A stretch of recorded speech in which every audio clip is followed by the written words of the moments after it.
Γνωριστήκαμε πριν κάποιους μήνες στο Athens Pride και αποφασίσαμε να συζήσουμε. Ένα βράδυ βγήκαμε να αγοράσουμε μπύρες και πρότεινα να μείνουμε έξω αντί να πάμε σπίτι. Καθίσαμε σε ένα παγκάκι στην πλατεία Βαρνάβα. Η πλατεία ήταν σχετικά άδεια. Μόνο εμείς, το μαγαζί της γειτονιάς που έκλεινε και μια ομάδα νεαρών ανδρών στην άκρη της πλατείας. Καθόμασταν εκεί, μιλούσαμε, γελούσαμε. Δεν μπορούσαμε να φανταστούμε τι θα ακολουθήσει. Δύο από αυτούς μας πλησίασαν από πίσω και μας πέταξαν ένα κουβά με βρώμικο νερό. Εγώ είχα παραλύσει. Ένας-ένας έτρεξαν κατά πάνω μας και άρχισαν να μας χτυπούν και να μας κλωτσούν. Ήταν περίπου 12-15 άτομα. Νομίζω ότι κατάλαβαν ότι είμαστε ζευγάρι και στοχοποιηθήκαμε λόγω αυτού και λόγω του χρώματος δέρματος του συντρόφου μου.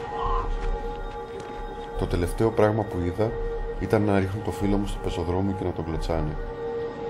Δεν μπορούσα να δω τίποτα άλλο μετά από αυτό. Κατάλαβα ότι το κεφάλι μου και το πάνω μέρος του σώματός μου ήταν μέσα σε ένα κάδο απορριμμάτων που τον είχαν αναποδογυρίσει. Με πέταξαν στο έδαφος και μου έσπασαν το πόδι σε 3 σημεία. Η αστυνομία έφτασε, αλλά κανένας δεν μου απίθυνε το λόγο. Σαν να ήμουν νεκρός. Μου πήρε μήνες να συνέλθω. Έπρεπε να κάνω χειρουργείο. Επηρέασε τη δουλειά μου, την ψυχική μου υγεία. Και οι δύο περάσαμε πολύ δύσκολα. Κάθε φορά που βλέπω κάποιο είδος βίας, έρχεται στο μυαλό μου όλη εκείνη η φρίκη και ο φόβος. Είναι επίπονο. Κανένας δεν έχει τιμωρηθεί γι' αυτό. Η αστυνομία θα έπρεπε να είχε προσπαθήσει περισσότερο. Λόγω της επίθεσης μετακομίσαμε σε άλλη περιοχή. Δεν νιώθουμε ασφαλείς. Σκεφτήκαμε να φύγουμε από την Ελλάδα, να πάμε κάπου ασφαλέστερα.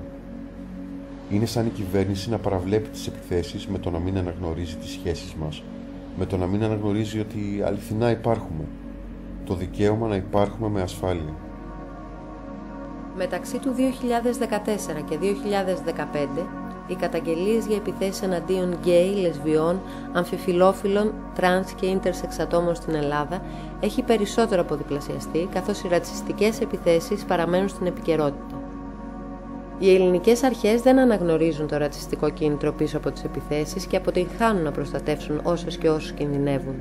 Επιπλέον, η απουσία νομικής αναγνώρισης των ομόφυλων ζευγαριών και της ταυτότητας φύλου κάνει την κοινότητα των LGBTI να νιώθει ακόμα πιο ευάλωτη.